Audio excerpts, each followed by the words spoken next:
Kanchipuram Varamahalakshmi Silks, the Grand Banarasi Mela. First time ever in Hyderabad starting from November 1st.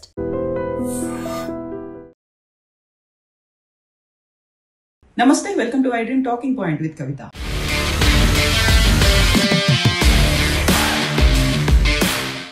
దేశ రాజధాని ఢిల్లీలో నిన్న సాయంత్రం జరిగినటువంటి భారీ పేలుడు 9 మంది మరణానికి కారణమైంది.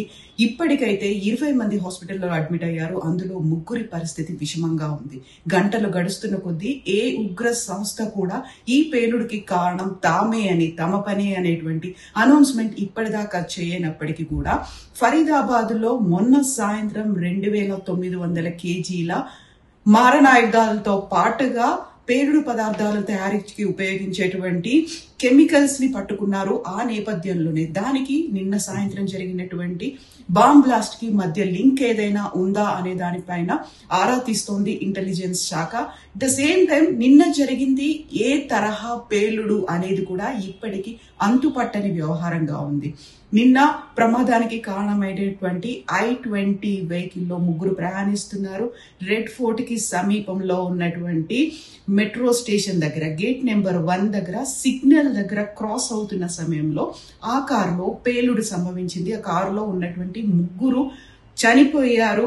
శరీర భాగాలు ఎగిరి పడిపోయాయి, ఛిద్రమైపోయాయి. అయితే ఇప్పటిదాకా జరిగినటువంటి బాంబ్ బ్లాస్టుల్లో పేలుడు జరిగిన ప్రాంతంలో ఒక భారీ గుంత అనేది ఏర్పడుతుంది. ఆ తర్వాత తెగిపడినటువంటి శరీర భాగాల్లో బాంబుకి సంబంధించి పేలిన తర్వాత ఉండేటువంటి పెల్లెట్స్ అంటే భాగాలు, శకలాలు అనేవైతే కనిపిస్తాయి. బట్ నిన్న ఈ 2 కూడా జరగకపోవడం అనేది ఇది సరికొత్త తరహాలో బాంబ్ బ్లాస్ట్లు చేయడానికి ఏదైనా వ్యూహం పన్నారా అనే దాని మీద కూడా ఇప్పుడు క్లూస్ టీమ్, ఇంటెలిజెన్స్ టీమ్ అక్కడ ఉన్నటువంటి ఆధారాలని సేకరించే పనిలో పడింది. యూజువల్ గా ఒక భారీ గొయ్యి అనేది ఏర్పడుతుంది, ఎందుకంటే అంత తీవ్ర స్థాయిలో శబ్దం ఏర్పడింది అని అక్కడ ఉన్నటువంటి స్థానికులు, అక్కడ ఉన్నటువంటి ఈ సంఘటన జరిగినప్పుడు చూసినటువంటి విట్నెస్లు అయితే చెప్తున్నారు. ప్రత్యక్ష సాక్షులు చెప్పిన దాన్ని బట్టి ఇప్పటిదాకా తాము అంత తీవ్ర స్థాయిలో ఒక సౌండ్ అయితే వినలేదు అని. అంత తీవ్ర స్థాయిలో సౌండ్ వచ్చినప్పుడు ఎందుకని అక్కడ గుంత పడలేదు అనే దాంతో పాటుగా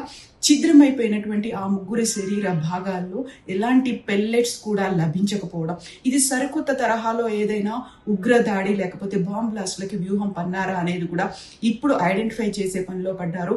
నిజంగా 6 గంటల 55 నిమిషాలకు ఏం జరిగింది, ఎవరు ఈ పని చేశారు అనేది ఐడెంటిఫై చేసే పనిలో పడుతున్నారు. యాక్చువల్గా ఏం జరిగింది, 6 గంటల 52 నిమిషాలకి హుందాయ్ I-20 వెహికల్ మెల్లిగా వెళ్తోంది. రెడ్ ఫోర్ట్ సిగ్నల్ దగ్గరికి వెళ్లే సమయంలోనే ఆగింది, కొంచెం ముందుకు కదిలింది. ఆ సమయంలోనే పెద్ద బ్లాస్ట్, ఆ కారులో బాంబ్ బ్లాస్ట్ జరిగింది.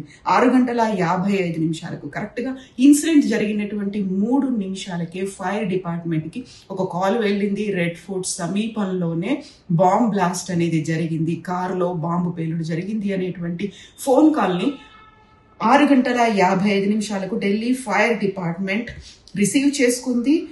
ఎవరు చేశారు ఏంటి అనేది ఐడెంటిఫై చేయకపోయినప్పటికీ ఇమ్మీడియట్ గా కాల్ కూడా కట్ అయిపోయింది. ఇక 7 గంటల 25 నిమిషాలకి ఆల్మోస్ట్ ఒక 30 మందిని లోక్ నాయక్ హాస్పిటల్ కి తరలించారు. గాయపడ్డటువంటి 30 మందిని అక్కడికి తరలించారు. అందులో ఇమ్మీడియట్ గా 8 మంది తీసుకొచ్చే సమయంలోనే చనిపోయినట్టుగా లోక్ నాయక్ హాస్పిటల్ అనౌన్స్ చేసింది. ఆ తర్వాత హాస్పిటల్ కి వెళ్ళిన తర్వాత ఒక వ్యక్తి మరణించారు. 7 గంటల 29 నిమిషాలకి అగ్నిమాపక దళాలు అంటే ఫైర్ టెండర్స్ అనేవి శకటాలు అక్కడికి చేరుకున్నాయి. అక్కడ జరిగినటువంటి అగ్ని ప్రమాదాన్ని కూడా అరికట్టాయి. యాక్చువల్ గా ఈ ఇన్సిడెంట్ జరిగిన తర్వాత 6 కార్లు దహనమయ్యాయి. 2 ఈ ఆటో రిక్షాలతో పాటుగా ఒక ఆటో రిక్షా కూడా కంప్లీట్ గా దహనమైంది. సో 7 గంటల 25 నిమిషాల కంటే ఇన్సిడెంట్ జరిగినటువంటి 30 నిమిషాల్లోనే ఫైర్ ఇంజన్స్ అనేవి అక్కడికి చేరుకున్నాయి. అక్కడ ఉన్నటువంటి తగలబడుతున్నటువంటి వెహికల్స్ లో మంటల్ని చల్లార్చాయి. ఇక 8 గంటల 28 నిమిషాలకి నేషనల్ ఇన్వెస్టిగేషన్ ఏజెన్సీతో పాటుగా నేషనల్ స్టేట్ కి సంబంధించి NSG టీమ్స్ కూడా అక్కడికి చేరుకున్నాయి, ఫోరెన్సిక్ టీమ్స్ చేరుకున్నాయి. అక్కడున్న స్పాట్ లో ఉన్నటువంటి ఎవిడెన్సెస్ ని కలెక్ట్ చేసుకున్నాయి.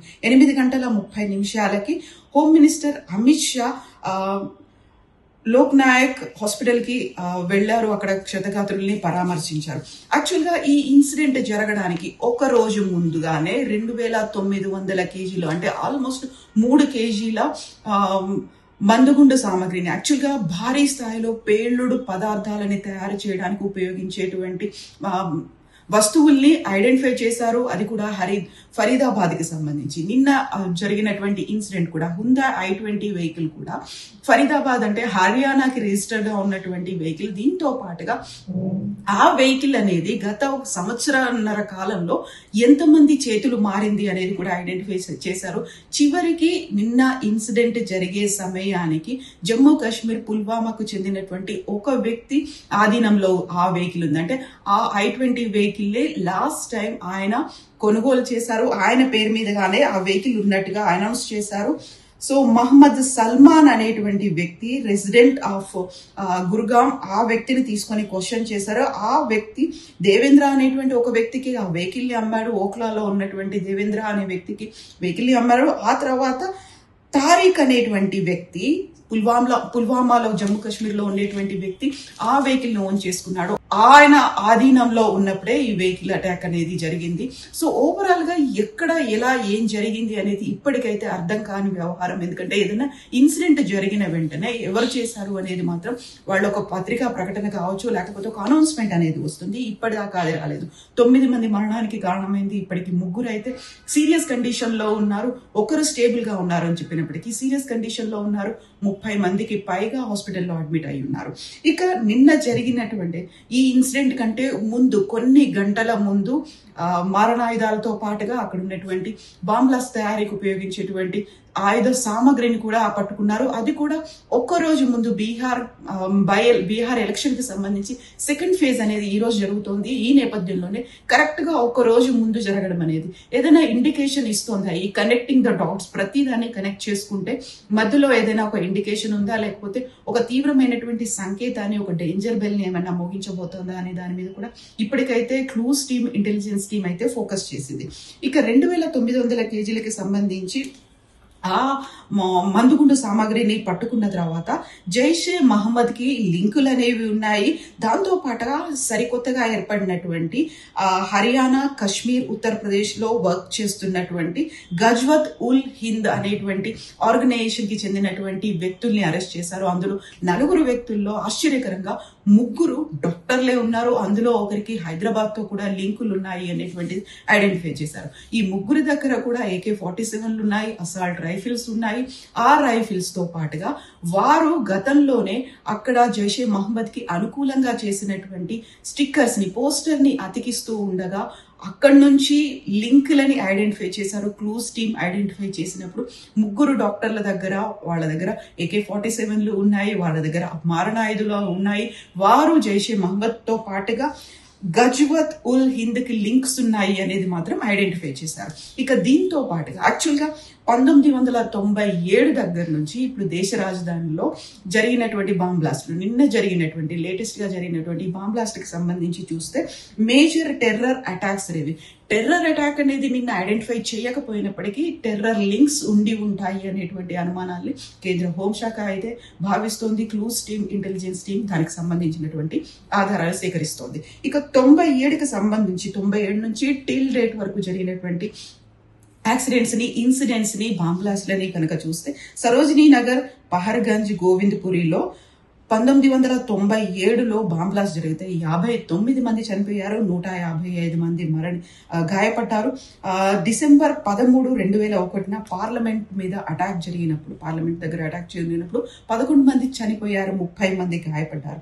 సెప్టెంబర్ 13, 2008లో కూడా ఇలా బాంబ్ బ్లాస్ట్ అనేది జరిగింది. కరోల్ బాగ్, కన్నాట్ ప్లేస్ అండ్ గ్రేటర్ కైలాష్ లో జరిగితే 25 మంది మరణించారు, 150 మంది గాయపడ్డారు.